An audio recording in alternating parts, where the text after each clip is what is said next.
director Peter Jackson is no slouch when it comes to the horror genre. Exhibit A.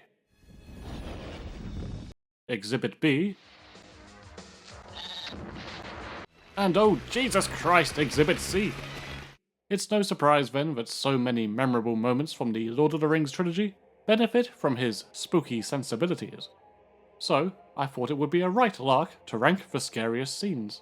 What do you think, Gandalf? Is this a good idea for a video? It's quite cool. Well, thank you. Now, this is all subjective, of course. For example, if you happen to be a toe, that's gonna top your list. However, my opinion would go a little something like this. Hit it. Oh! Let's begin with some honourable mentions. The body horror of the Uruk-hai's birth, giving second thoughts to any midwife's training in Isengard. Old Man Willow, a horrible fate, but the scene is lacking a certain something, perhaps why it was cut from the theatrical edition. And the Balrog, which has always been too cool to be truly scary to me. Anyway, number 10, Sauron Vision. After being teased with some very brief snippets throughout the film, in order to evade a grooming Yorkshireman, Frodo finally gives in and fingers his ring. Zoinks! The Dark Lord considers this to be must-see entertainment, and crowds the poor little guy. Fair play to Jackson and the crew. It can be tough to make a villain imposing when they don't embody a physical form, for the most part, and the watchful eye on top of the tower is quite naturally fantastical, maybe even a bit goofy. But in this moment, the full weight of Sauron's power is brought to omnipotent suffocating light. The otherworldliness of the visuals, and the endless flaming waves, combined with the creepy whisper-filled soundscape and booming voice, create a lasting impression. Thematically, it's a strong reminder of what this tiny hobbit is going up against, before he makes his critical choice to go it alone. Number 9. The Way of the Dead. Ghosts are scary, yo! And the location gives off some great gothic vibes. There is a decent rising of suspense throughout the scene. Claustrophobic foggy exteriors give way to dark tunnels lined with crunchy ancient bones, before a whole army of the transparent green buggers slowly creep in on you, cackling madly.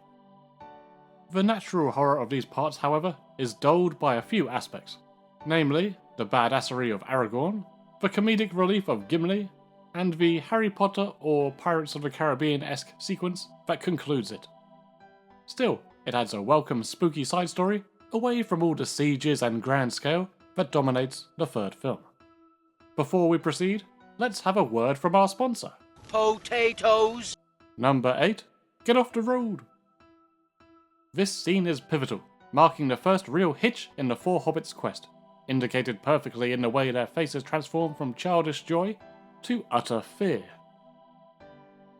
The vertigo effect starts it off to show something's not quite right. Even the leaves are trying to scarper away. Then, they endure their first encounter with their ethereal hunters.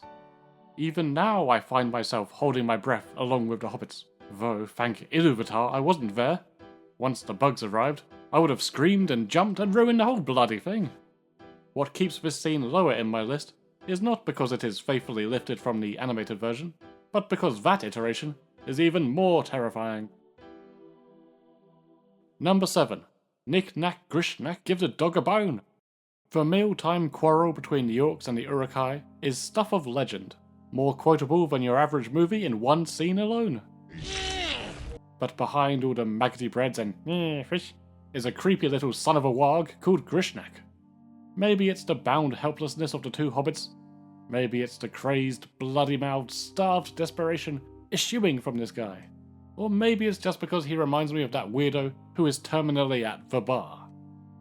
Whatever the case, he's a scary threat, and he gives me the willies. Number 6. Hide and Seek with Mr. Cave Troll. Storytime with Gimli and the drums in the deep provide a whole heap of tension for the coming action, but it was the Cave Troll jump scare that stole the show for me back in 2001. Rewatching the film now with adult eyes and far too many horror films under my belt, the scare is telegraphed quite plainly, but to an unsuspecting 7-year-old? Well, let's just say my underwear turned from Gandalf the White to Radagast the Brown. Number 5. A Knife in the Dark. Following on from cinema's greatest use of the phrase Longshanks, and bookended by Aragorn's giddily tense exposition concerning the Ringwraiths, the audience are subjected to a small scene of terror. The effortlessly intimidating foes blast down the gates as their evil theme blasts our eardrums in equal measure. Not even the slow motion can hinder their sense of killer urgency. Hey, look no further than the innkeeper's expression for how this made me feel back in the day. Top marks for the contrast between the sensory bombardment of their arrival and the painfully quiet build-up of their attempted murder spree. It may just amount to pillowside, but it's still quite violent. And finally, the haunting shrieks echoing into the night are just the spooky icing on the spooky cake. Number 4, the Dead Marshes. Oh, watch out for that first step, it's a doozy! Ah yes, the Dead Marshes. So ugly and eerie, even the orcs travel great lengths to avoid it. Once the site of a large battle, the spirits of elves, orcs and men still reside below the murky waters. Like a ghostly spin on sirens of old, they beckon the living closer, closer, until they're near enough to grab and drown, joining them in this wet purgatory. Frodo is just one unlucky mucker though. Whereas sailors were lured by sexy mermaids, the hobbit receives a pale corpse at best, and a touchy-feely nightmare spectre at worst. A legitimately frightening scene, as well as a nice link to Middle-earth's history, and an important notch in Frodo and Gollum's complicated partnership. Speaking of that strange fellow... Number 3, Gollum's Origins. It's my birthday, and I want it. Witnessing the complete transformation of Smeagol from a regular riverfolk chum into a cold-blooded murderer, and finally into a degrading monster with severe dental issues, is truly horrific. Several types of horror are utilised in this sequence. Andy Serkis's performance puts me right off my plate of raw fish, and that automaton expression that takes over during the strangulation is downright haunting. Throw in some swirling camera work and a wailing soundtrack for some of that energetic madness of Peter Jackson's early work. And of course, the body horror of his evolution is sickening, most notably when he turns into a warped version of the Grinch. His heart shrunk 4 sizes that day. Outside of the horror, it also speaks to Gollum's importance in the final film, and a definitive reminder of why the ring needs to be disposed of pronto. Run, Shadowfax. Show us the meaning of Pronto. Number 2, Shelob's Lair. This one probably goes without saying. If you suffer from any level of arachnophobia, the Shelob scenes will leave you limp as a bonefish. Peter Jackson takes his sweet time, gleefully crescendoing the fear. And it's no less terrifying once the monster is revealed. She's a proper 8-legged freak. The high point of horror here must surely be Frodo caught helplessly in the web, as the spider approaches and Gollum sadistically taunts nearby. Number 1, Don't Leave Me Alone with Uncle Bilbo. Even in the shorter theatrical edition, it's been over 20 minutes of non-stop dialogue scenes by the time Frodo bids farewell to Bilbo.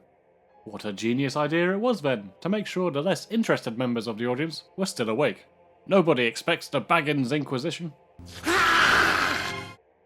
And once you've been burned, you'll never feel safe again. Shopping for food? Taking a dump? About to unhook your girlfriend's bra for the first time? I'm not as sweet as you think. In all seriousness, it's a superb way of showing the ring's corrupting nature after an awful lot of telling. The lovable aging uncle morphed into this horrific, fearful beast. His immediate guilt adds to the character's tragedy, and leads us to worry about Frodo's own future going down this path. So, those are my opinions, which mostly skew towards the hobbits in peril. Which makes sense, they are the most vulnerable after all. I mean, it's difficult to feel scared for this guy. But what would your scariest scenes be? Let me know in the comments below. I'm off to the Green Dragon, to drink the only beer for the brave and true. The road goes ever on and on, down from the door where it began. And I must follow if I can.